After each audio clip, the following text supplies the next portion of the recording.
Escrito y ordenado está en el libro del profeta Isaías. Así dice de parte de Dios una voz que clama en el desierto. Preparad el camino del Señor, enderezad las sendas, que todo valle sea rellenado, que toda montaña y colina sea allanada, que los caminos torcidos sean enderezados, que las sendas escabrosas sean allanadas, y entonces todo mortal verá la salvación de Dios.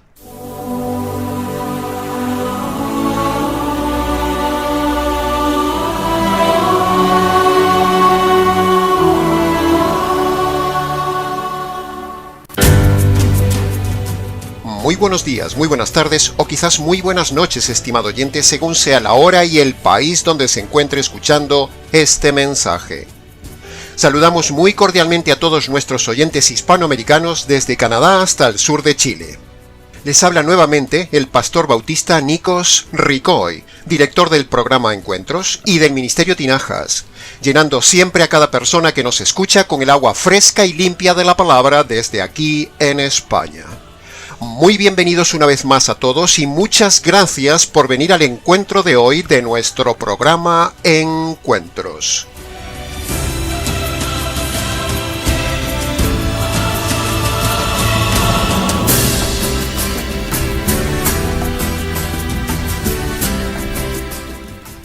Encuentros es el nombre ideal que le hemos dado hace años a nuestro programa.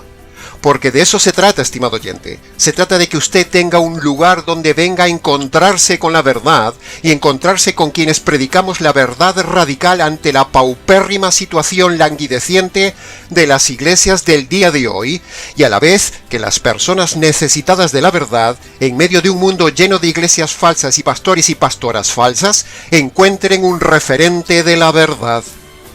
Por eso nuestro programa se llama Encuentros.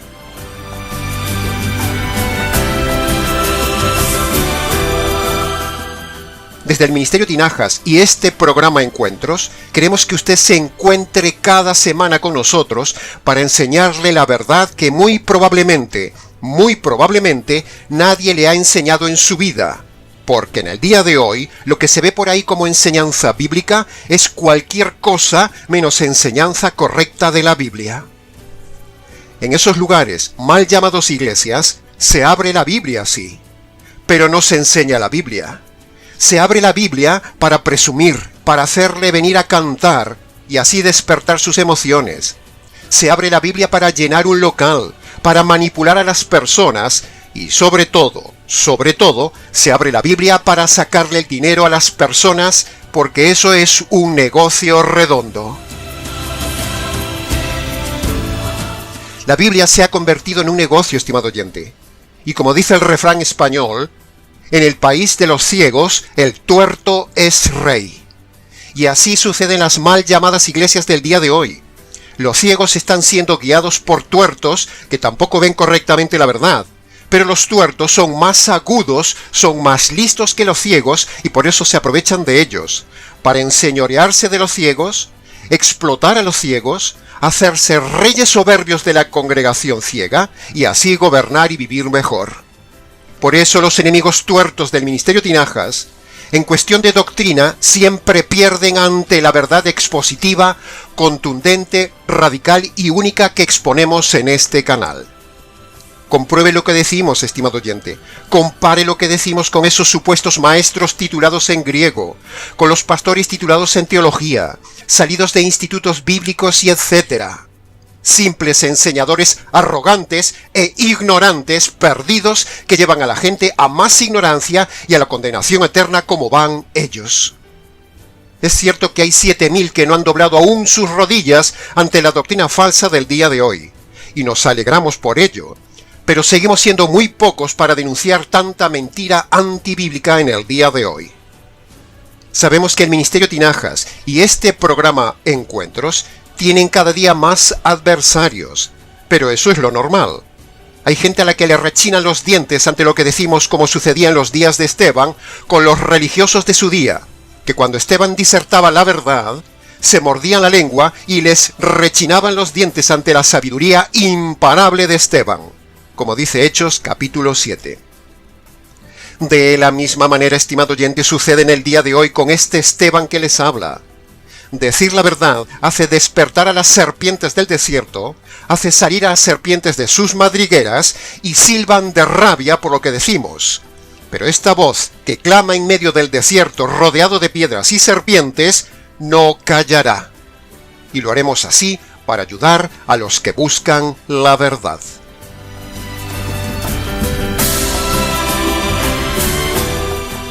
Esa es la realidad presente del día de hoy, estimado oyente. Tuertos o ciegos guiando a otros ciegos.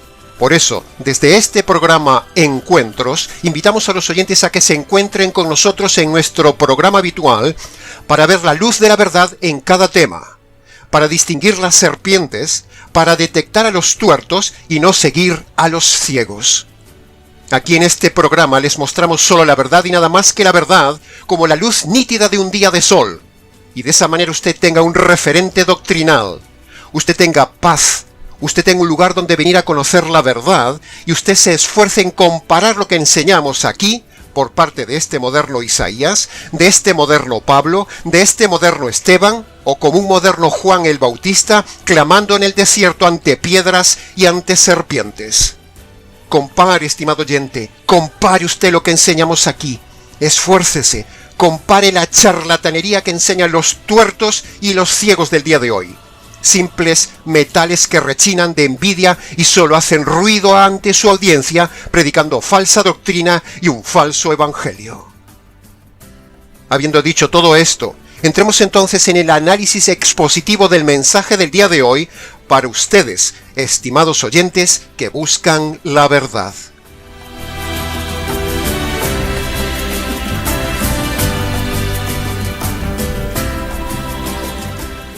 Todas estas pequeñas y sucesivas frases de Lucas capítulo 3, versículo 4 al 6, que hemos oído al inicio del mensaje y que tiene usted ahora en la pantalla, si se fija bien, esas frases son mandamientos. Ninguna de estas frases son un consejo. ¿Y por qué son mandamientos todas esas frases que hemos visto y que luego analizaremos una a una y que ya están en el inicio del libro de Lucas? Pues sencillo, estimado oyente, porque todas esas frases, si se fija con cuidado, son nada más ni nada menos que la primera condición de la conversión que siempre estamos enseñando. Sí, son frases de arrepentimiento. Como hemos dicho 1000 veces, la conversión verdadera, la bíblica, consiste en obedecer dos condiciones. Y en esta parte del análisis de Lucas capítulo 3 vemos claramente en varias frases la primera condición de la conversión. Y luego, al final del mensaje, en el análisis del verso 6, veremos la segunda condición de la conversión.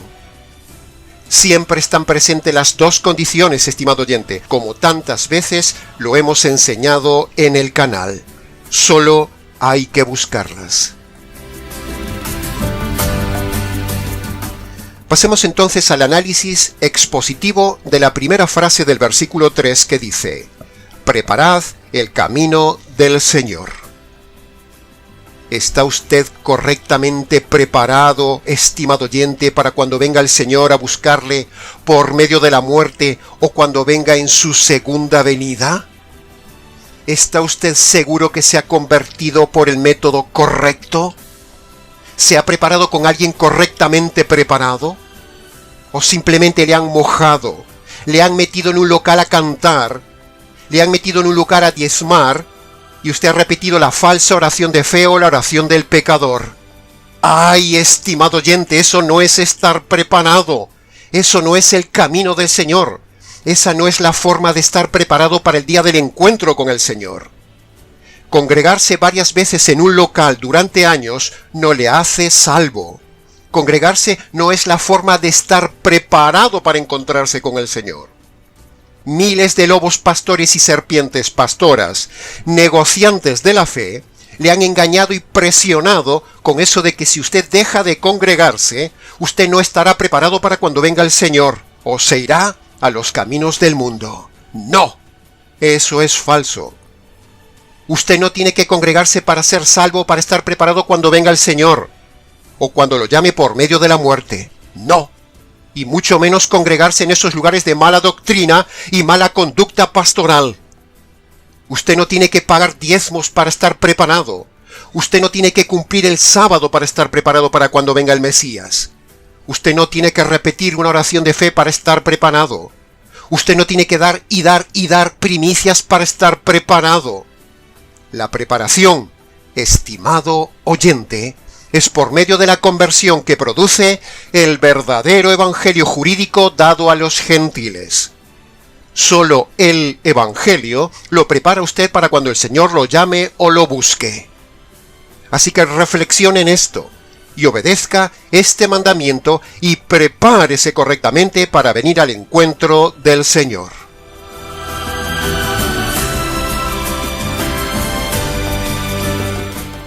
Pasemos ahora al análisis y comentario de la frase del versículo 4 que dice enderezad las sendas y la del versículo 5 que dice que los caminos torcidos sean enderezados. ¿En qué caminos torcidos estará usted andando, estimado oyente? ¿Está usted andando en su vida de forma torcida a pesar de ser religioso? ¿Está usted andando en sus negocios de forma recta? ¿Está siendo usted fiel y honesto en su casa, en su familia, en su trabajo, en su matrimonio e incluso en su iglesia? ¿O está usted andando de forma deshonesta y torcida? ¿Está usted andando torcidamente en mentiras y en doble vida? ¿Está usted andando con malas compañías y en hipocresía? ¿Está siguiendo la corriente torcida de este mundo? Si es así, estimado oyente, le ruego, reciba este mensaje. Si usted anda torcido, usted debe enderezar su vida ya. Es un mandamiento, como lo puede ver ahí. Usted debe tomar la decisión de andar de forma recta ya. Es un mandamiento, no es una opción. Es la primera condición de la conversión. Dios no lo hará por usted como dicen los calvinistas. Usted tiene el don y la capacidad del arrepentimiento, así que dispóngase a ordenar y enderezar sus caminos hoy mismo y empiece a andar en su vida, en su familia, en sus negocios, en su matrimonio, en su sexualidad, de forma recta. Enderece su vida, que es la primera condición de la conversión. Use su libre albedrío. Use su voluntad y use su razonamiento, que es la primera condición que debe cumplir para ser perdonado y salvado. Luego veremos la segunda condición al final del mensaje.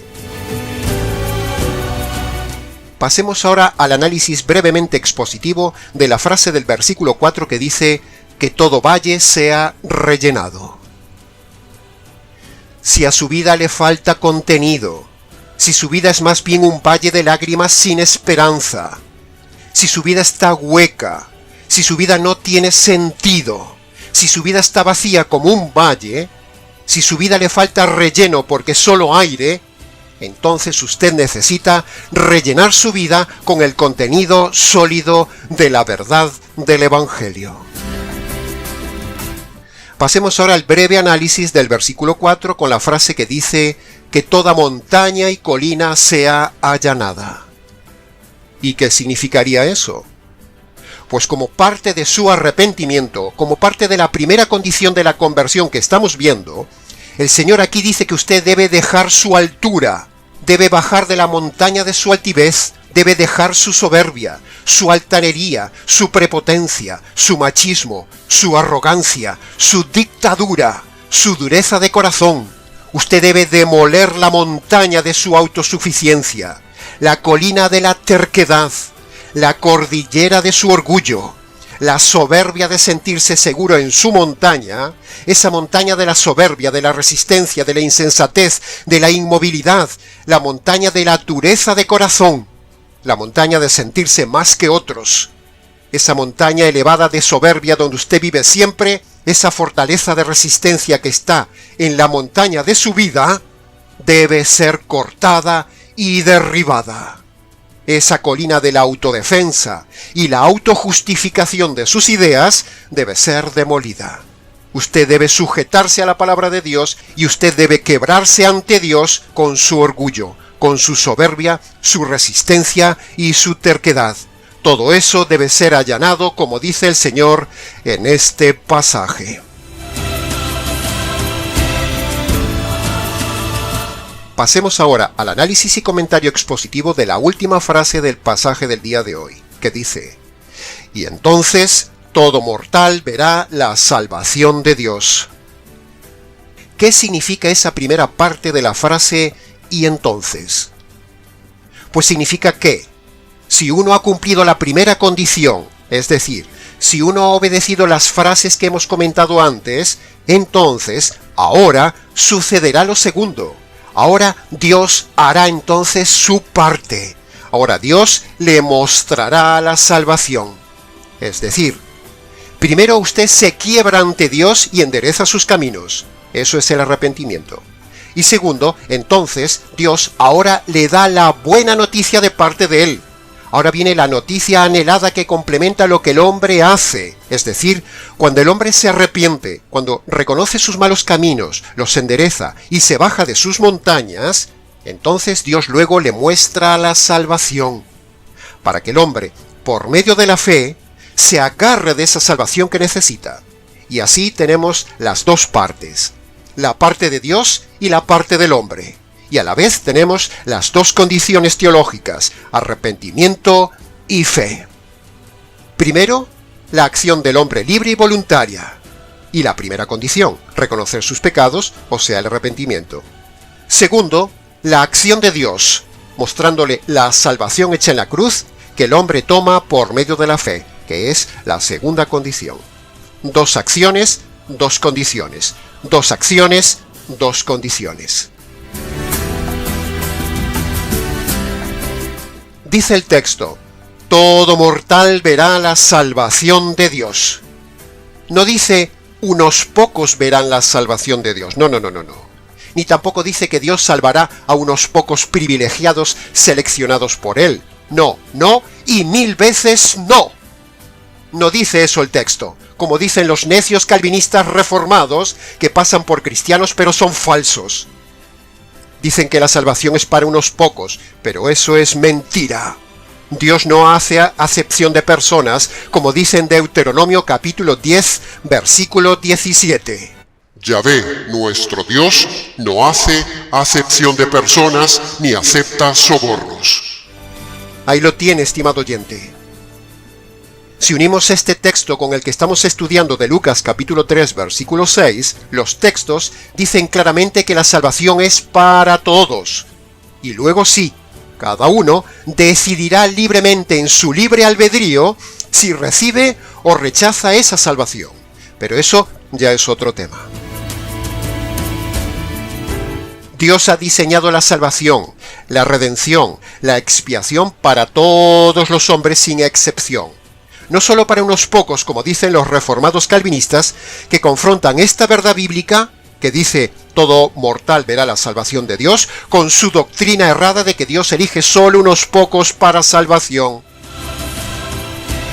Ahora, si el verso 6 dice todo mortal verá la salvación de Dios, entonces, ¿dónde cree usted, estimado oyente, que se verá esa salvación de Dios? ¿Dónde está? ¿Dónde podemos hallar la salvación? Escuche bien esto. En la cruz, el Padre descarga su ira sobre su Hijo para hacer justicia de las injusticias cometidas por usted en su vida, estimado oyente. Se lo repito. En la cruz, el Padre descarga su ira sobre su Hijo para hacer justicia de las injusticias que usted ha cometido en su vida. Ahí está la salvación, escondida en la parte de atrás de la cruz. En la parte de adelante está la crucifixión, pero en la parte de atrás, detrás del telón de la cruz, detrás de lo visible de la cruz, está la ira y la justicia divina cayendo desde el cielo de parte de los jueces del universo, el Padre y el Espíritu Santo, sobre un hombre inocente, el Hijo, para darle a usted la salvación, como usted puede ver en la lámina del vídeo.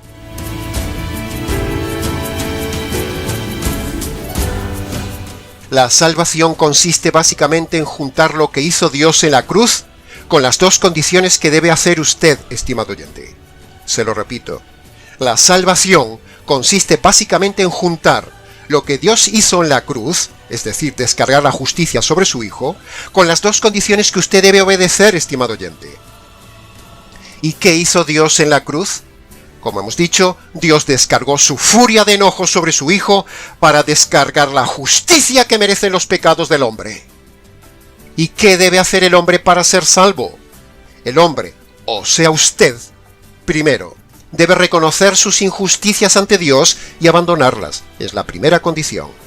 Segundo, el hombre debe agarrarse de esa justicia caída sobre el Señor Jesús. Esa es la segunda condición. Cuando el hombre reconoce sus injusticias ante Dios y se agarra de la justicia caída sobre el Señor Jesús, entonces Dios le muestra la salvación y lo salva. Entonces, resumiendo, en el capítulo 3 de Lucas hemos visto en detalle la parte que tiene que hacer el hombre, arrepentirse. Y en el capítulo 23 de Lucas vemos en la cruz en detalle la parte divina, la ira y la justicia derramada y satisfecha sobre el Señor Jesús. Y entonces ahí tenemos los dos elementos jurídicos de siempre para la salvación. Primero, el arrepentimiento humano, capítulo 3 de Lucas, es decir, el reconocimiento de su mal hacer, de sus delitos y de los malos caminos del hombre. Y segundo, en el capítulo 23 de Lucas, vemos el ajusticiamiento divino sobre un inocente. Vemos la obra de la justicia derramada sobre Jesús en la cruz por usted. Cuando juntamos los dos elementos, el capítulo 3 de Lucas, la parte humana, y el capítulo 23 de Lucas, la parte divina, entonces ahí vemos claramente la salvación de Dios, tal como dice el precioso versículo 6, que es la segunda condición que decíamos al inicio del mensaje.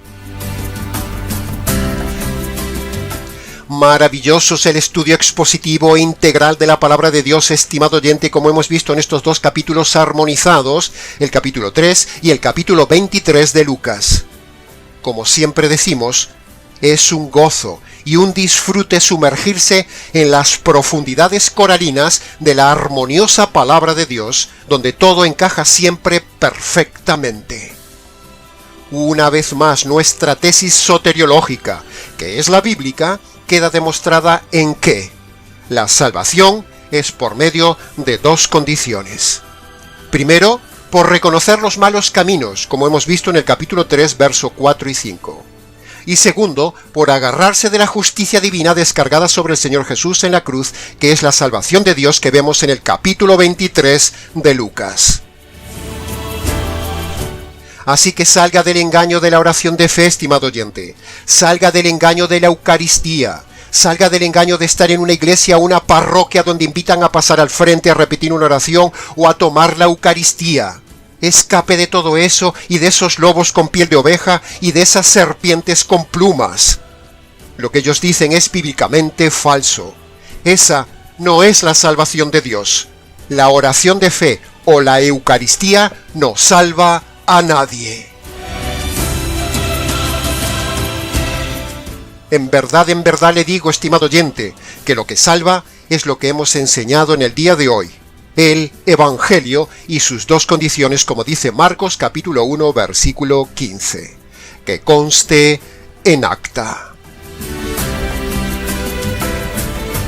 Entonces, antes de acabar el mensaje, queremos cálidamente invitarle, estimado oyente, a que obedezca esas dos condiciones que dice Jesús en Marcos capítulo 1, versículo 15, para su salvación. Le invitamos a que vaya a su habitación, cierre la puerta, póngase de rodillas delante del Dios que ha ofendido toda su vida, descálcese en señal de reverencia, y ahí, en sus palabras, reconozca ante Dios todos sus pecados que recuerde, de forma concreta, y abandone su forma de vida, abandone esa forma de vivir errada y equivocada, y bájese de las montañas. Esa sería la primera condición. Segundo, sus injusticias merecen justicia, y esa justicia le cayó al Señor Jesús por usted.